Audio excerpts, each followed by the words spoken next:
Morning, Daryl. It's 3:14 in the morning, West Coast time. It's the 21st of January 2024. Yeah, I know you're kidding about that one. Believe it or not, I've had thoughts about the Christmas decorations too, and maybe if there was other people out there who had questions, I'd have put that one to rest. Sorry about jumping on your ass on that one, there, pal. Have you caught the last video I did? Yeah,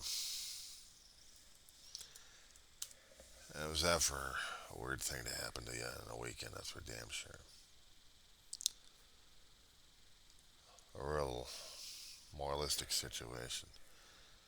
Dude, can we talk? Seriously. Not about politics, but we're supposed to be dealing with things, situation as human beings are supposed to be and what we were taught under. I People can freak out about everyone else's behavior and have opinions and conniption fits left or right, but me, I'm already having my own damn issues right now as it is. And the issues I'm having is if I made the right choices for myself. And I'm not quite sure if I did or not. I'm still questioning myself on that. I am. If you got the video, and you see the moral dilemma I had concerning about a damn furball. There have been a hell of a lot of reasons to give not to take care of the damn thing, but just to be a decent human being. That would have been the best one, and I screwed up that one big time. Part of it. I didn't have a nice heart. It's like I wanted to tear God out and Jesus over this one here.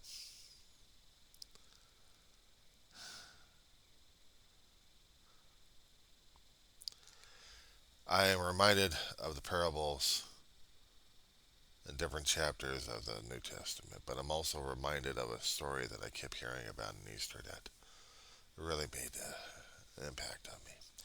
It was called The Master. I could paraphrase it because I don't even have the access, well, at least I don't know if I still have the access to the text of it or not. But it is out there, and it does talk about how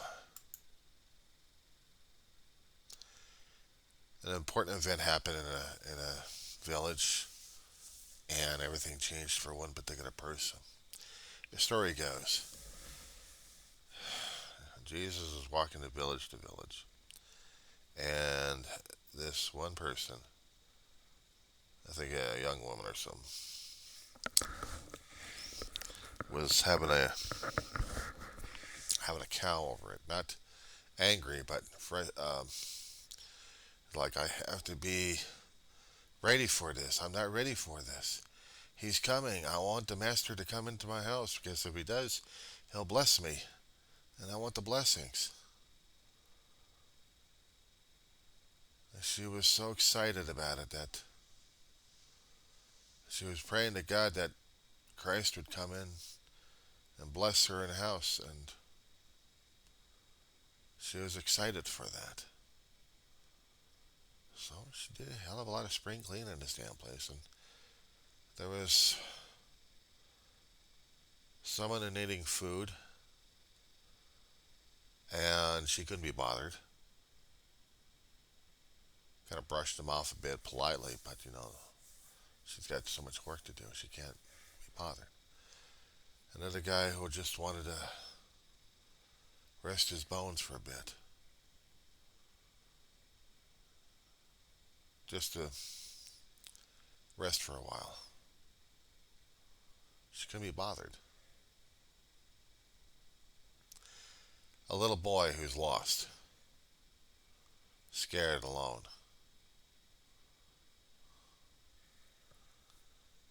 Again, and during this time, she's fretting and still trying to clean this place up as best she can. And the sunlight's coming down, and she realizes at the sunset, Jesus hadn't come to her home. And she was crying her ass off on this one. She wanted so much for Christ to come in and bless her in her home.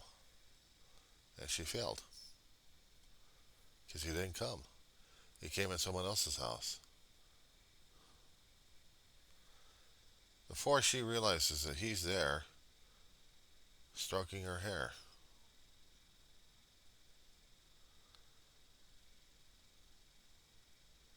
And she asked him, I guess, how come you didn't come into my house earlier on? I was trying to get it ready for you. He said, I did come 3 times, but you shoved me away. She prayed and pleaded for forgiveness. And he was telling her, I forgive you. With the blessings you might have received when you had received me then, you've lost. But I'll still forgive you.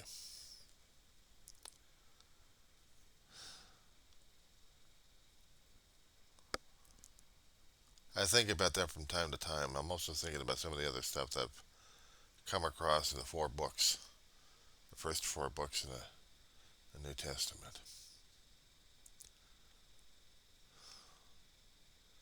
And it still hurts like hell because sometimes I feel like I'm failing on that one.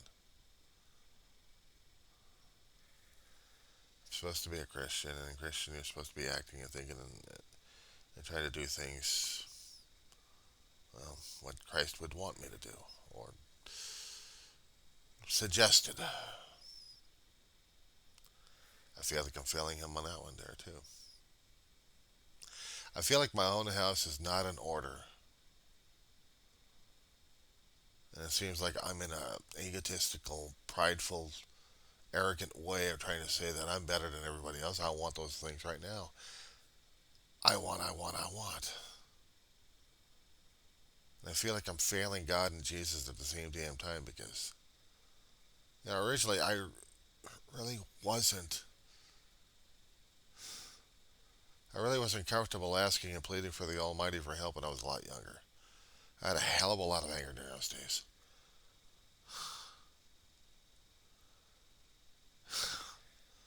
There was a lot of things that gave me excuses to hold on to that anger and that resentment. I told you about the open heart surgery. I told you at about age of 4 years old,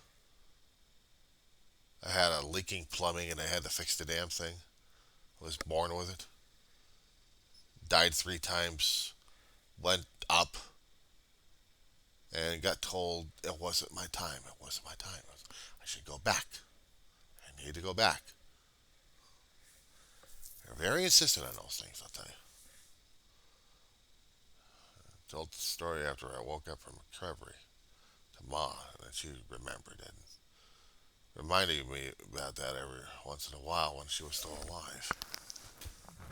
Trying to tell me about how special I am.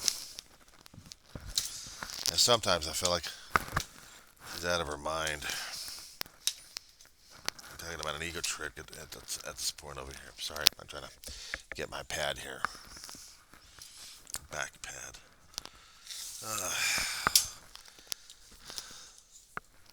I didn't realize how really my situation was until after Ma died. Dave and I were going through the personal notes and stuff that Ma collected. And we found the letter that my brother wrote to the surgeon of his pleading of trying to save my ass. Because my brother didn't want me to die. The surgeon saved it, gave it to Ma.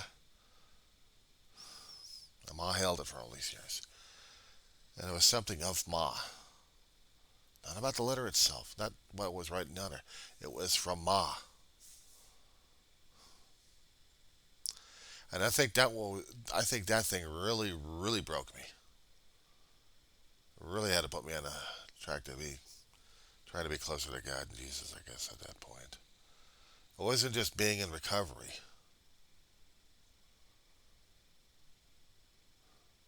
I don't think it was.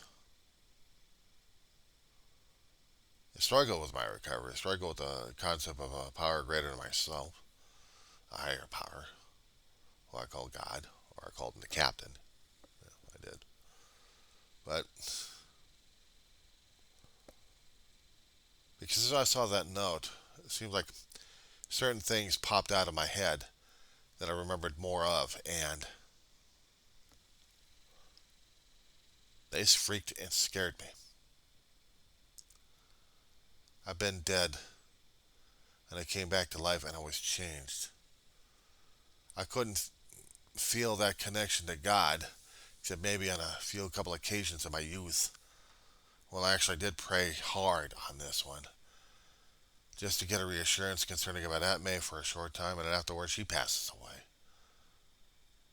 Or at a time in the YMCA when I'm a teenager, a 17-year-old snot-nosed kid didn't know his ass from a hot rock, bringing Star Trek books, trying to enjoy a week away from Ma and Grandma, but still try to get closer to Jesus. And what I just felt, I felt the same damn energy level.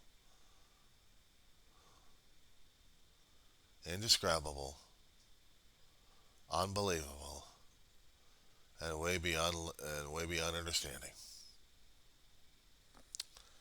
And it freaked me out.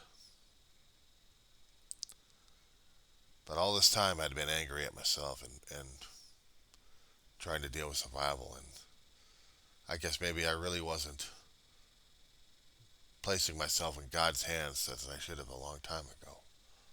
I didn't. I was a damn fool and I was a damn idiot. I still am.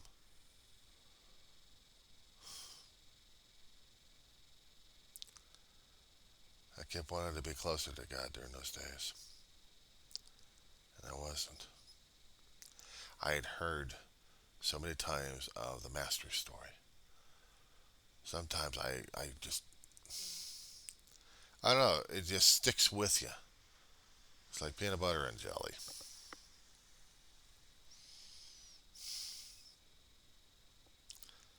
It sticks to your ribs somehow. I dealt with a story of Coleridge in college regarding the rhyme of the Ancient Mariner and dealing with all the damn problems I had. Issues just hung around me like a damn albatross, except I had a flock of them.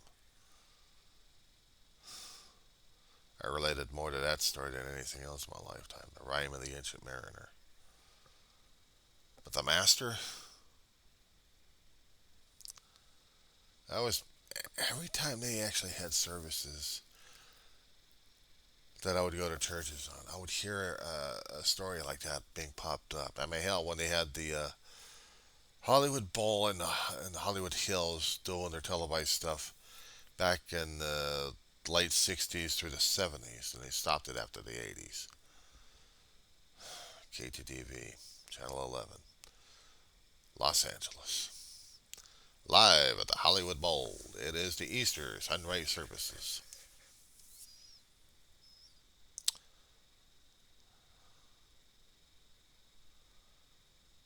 Oh, my family would go to that. Freeze Grandma and Aunt May like crazy and sometimes, but I think the church would have been a hell of a lot better for that. Easier on the elderly ladies. They would watch the television better. But when Ma and Dave and I could go, we went. Either that or we watched it repeated on Channel 11. And that was something to see back then, too. A hell of an experience. I know I'm going off on a tangent. Just let me go off on this one here, pal. Back in days when I was a lot younger, before I turned teens, or almost just about anyway, my family had gone to the Hollywood Bowl quite a few times. Easter sunrise services. We get about 1 or 2 o'clock in the morning, get our asses together, dressed, showered, shaved, real fancy. Grab blankets, be cold, heavy jackets. We would have Easter baskets. Doing the dyeing the day before, dyeing of the eggs, and putting in Hershey Kisses and stuff. But little game cracks and little precedents, that's a different thing altogether. Different stories. Gets closer to Easter, maybe I'll tell you those sometime. But I'd use the chocolates for breakfast. My pocket didn't get messy, thank God. It's cold enough. But we're talking about 30s and 40s. Look pretty damn chilly for a kid, I'll tell you that much. We get over to Hollywood Bowl, I got, traffic up the yin yang over there. Traffic cops trying to divert the flow around it or through it. Ah, hesh. Yeah, my alarm to get me up for a Sunday morning.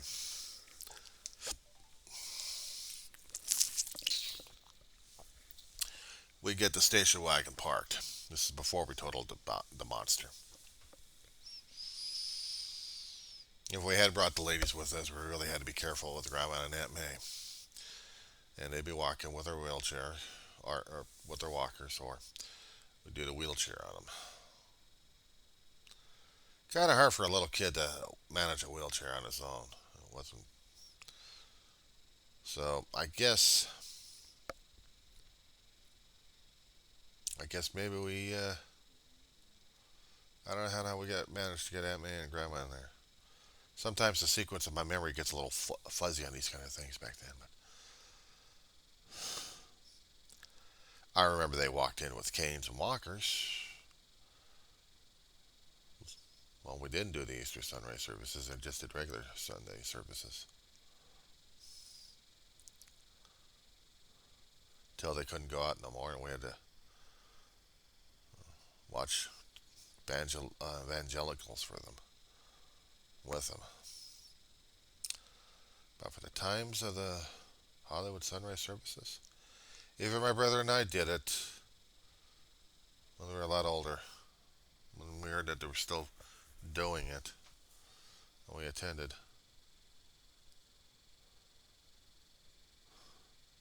That's been a lot changed during those days.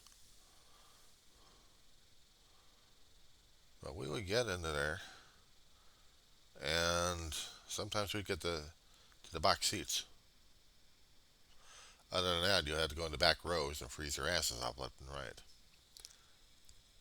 And it'd be dark as hell. But sunlight was coming. Terminator was almost upon us. And we would have the cameras from different channels, different countries, broadcasting live. There was a walkway between the box seats and the upper rows. And in that walkway, from one side of the amphitheater to the other side of the open amphitheater, and right along the area that they had the seating, that's where they would have it. The cameras. They had to capture the people up front, but they wouldn't capture the people in the back, now would they? Oh no! And out over the Hollywood freeway would be the cross lit up. Oh, I think I talked about these things too many times and I went files on this one. But further into the service here, Shirley Jones from Partridge Family would be there. She would read the story of the Master.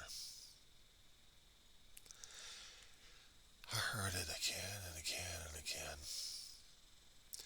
Didn't matter if I was watching it on television at Grandma's house in Bell, or if I was over there watching it live. I'd hear it again and again and again. Just kind of stuck with me, you know? And got older. We would go to Easter services at a church in North Hollywood, First United Methodist, right by the 170 Hollywood Freeway.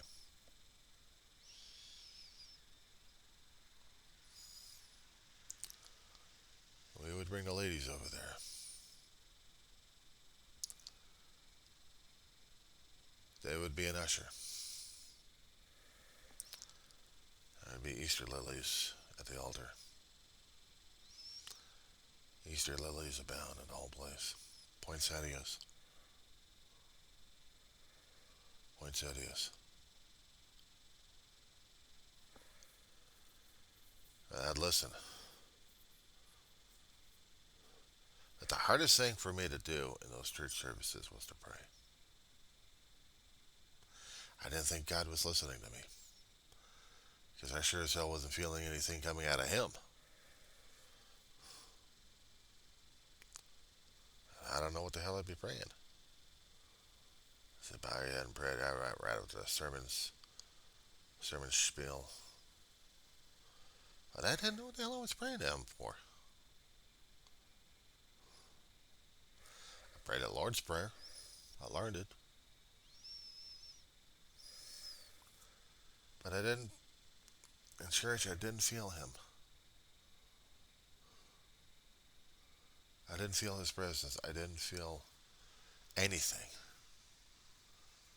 Maybe there was still a hell of a lot of resentments, fear, concerning about what happened. I don't know. Maybe. I'm still trying to sort that mess out.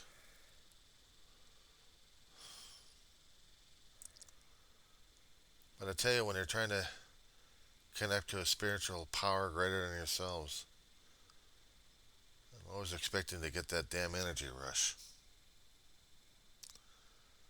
That's a feeling that you would not be able to describe because it's beyond description. But you know it because you know the signature of it. And if sometimes, maybe if you're really quiet or just something would happen, maybe you'd feel it, maybe you wouldn't, I don't know. But it was that energy thing I was feeling. I wanted to feel that all my life and never could. But I also wanted to know whether or not why I was saved for a reason. Because I know I had the underlying anger, confusion, fear. Daryl, I didn't understand a damn thing about it. When I went into the program,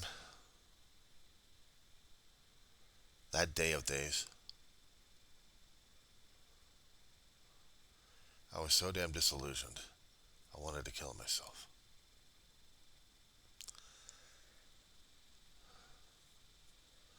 I was feeling that self-destructive and narcissistic that day, I guess. But I knew I wanted to go into the street and kill myself. And the only thing that came in my head was the subtle thought of saying, call home.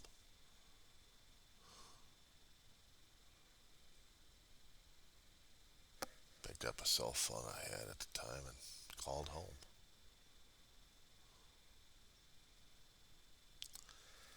And things just happened.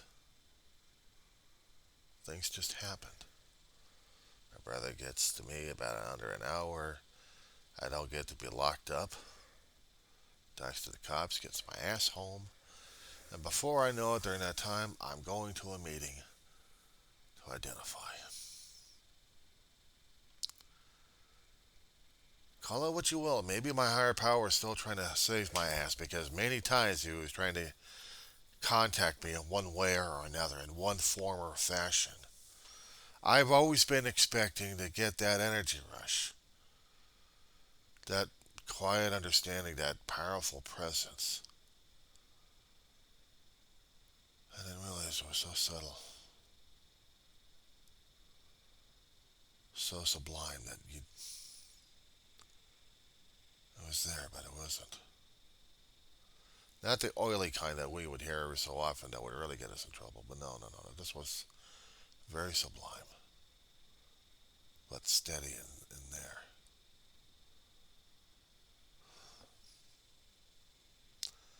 I was expecting a massive energy shock, the energy wave.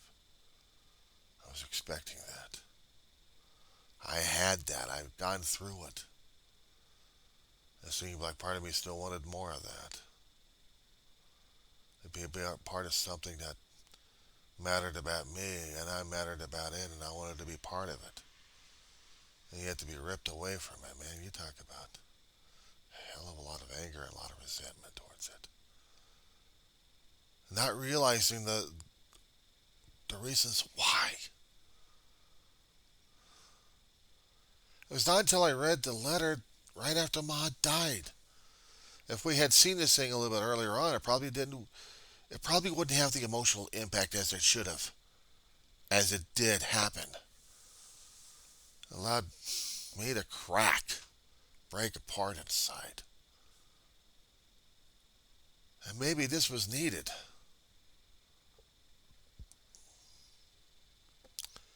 Maybe all this stuff I was going through over the past decade and more was needed. I try not to question my higher power on this one. I try not to question God on these things. But I felt like before I did this one, I was questioning Him on this one. I was angry. I was angry about it. I didn't even understand why. I didn't understand it at all, Daryl. Some things meant to test you, other things are just is. And while I couldn't help this cat out, it was driving me crazy left and right. I've had other instances where I had to deal with other beings like that. And wanted to help them out, but felt like I was incapacitated for one reason or another. I was tearing myself apart with this damn shit.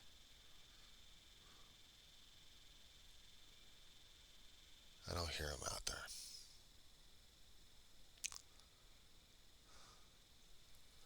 But I know I can't have him in here. As much as probably I probably would want him, but if I'm still physically allergic to the damn fur ball, I can't do a damn thing about it. And I'm not about to piss off management at the same damn time. And I thought somebody out here would want to know if this cat was theirs, that the cat was here for them. Somewhere in the property. Maybe he left or maybe he's hiding. I don't know.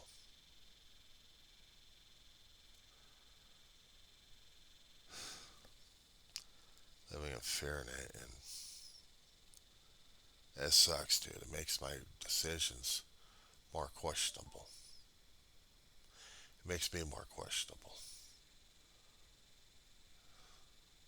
There's some freakish desire of trying to be like I'm supposed to be a better Christian, man. Whatever happened to being a better human being, damn it?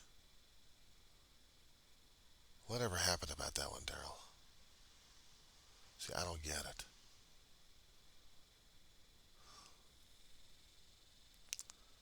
I'm not questioning someone else's version of their religion or how they look at it. I'm questioning mine. I know it's up between me and my higher power how we want to go further on this one. Well, I still got to talk about it, you know. I need to talk about it. I'm questioning about it.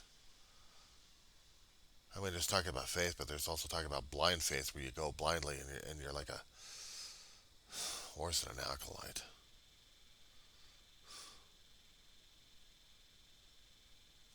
Damn near cult-like. Absolute faith.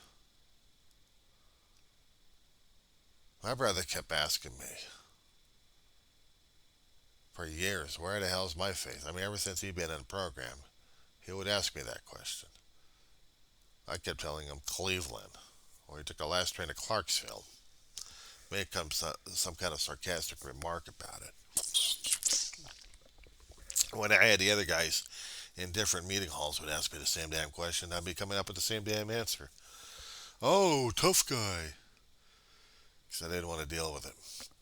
And this is not before, I mean, this is well before I got into the program for myself. This is being the tag-along for my brother. God. I don't think I talked about this one. Maybe. But there was this group called the Nesters out in the San Fernando Valley. They'd move from place to place. Rent or something else would happen, and they had to move from one location to another location. But for this one location that they had close to the railroad tracks, Dave and I would go there. Sometimes for a week or weekly meeting or a special event that would happen over there. They had karaoke one time. I mean, they did have good karaoke over there. And during that time, I thought my voice was short, flat, and screwed up. But I'd do a few songs that were totally screwed up. And I remember going through the meetings before they would set up for it. And I think I'd had a discussion or two with one of those tough guys out there. Tough guys, hell, they were tough on their programming and tough on their newbies, but man, these guys were good natured inside. They lived a hard life, but they were learning a different life altogether and trying to educate the guys who were coming into the program on what it was like. And you should have heard what was coming out of these guys. You would have been impressed. It would scare the hell out of you, Daryl. It would. A guy named Jojo Gomez, man, this guy was if he was a representative of the toughest AA member around, this guy you would not mess around with his program or anything else regarding that. But he would back your ass up. I say that now, but wish to God I was paying attention to that a long time ago. But man, he was challenging me on this one. I damn near got into a fight with this guy.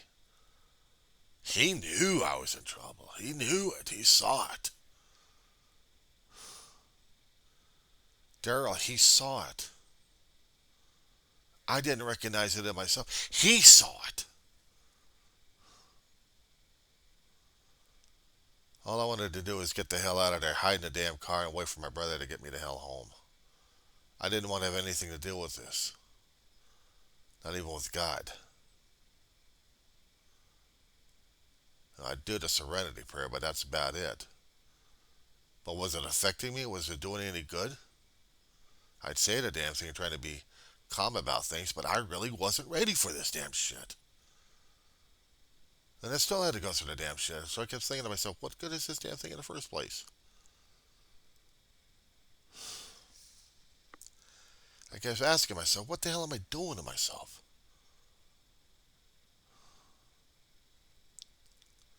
It's not until that day of days that I realized I was totally out of control.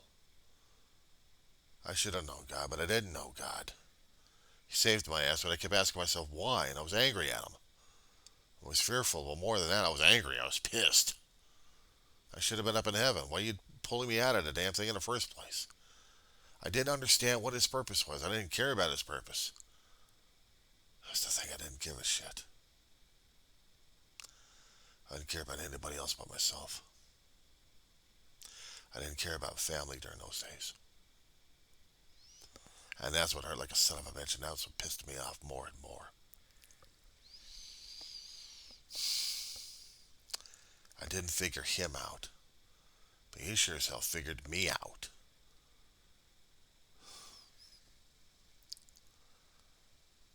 I would ask, where's my faith in God? Back then, I didn't have it. Back then, I didn't have it. I didn't want it.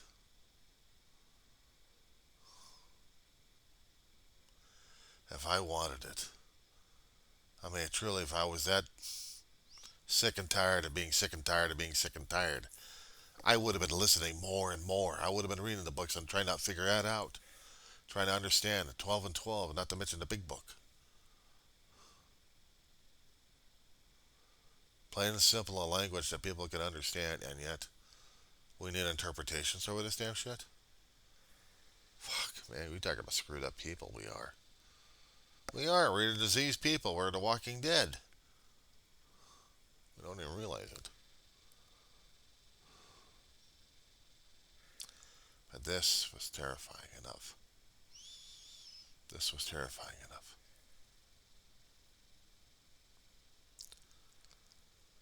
I'm grateful. I'm grateful I got in when I did. But But the thing is, I really need to be truly grateful. I need to understand it more and more. Really to be humble and humiliated, to understand him more and more. I'm screwing it up, Daryl. One way or another, I feel like I'm screwing this damn thing up. I know there is human. Really screw things up, you require a computer. But in this situation, I know. If my brother's going to be asking me the same damn question, I'll say it needs work. It needs more work in it. Because I'm not quite sure if I'm getting the message right or not. I'm not quite sure if I'm doing this right or not, Daryl. Anyway, I'll let you go. I'll talk at you later, pal.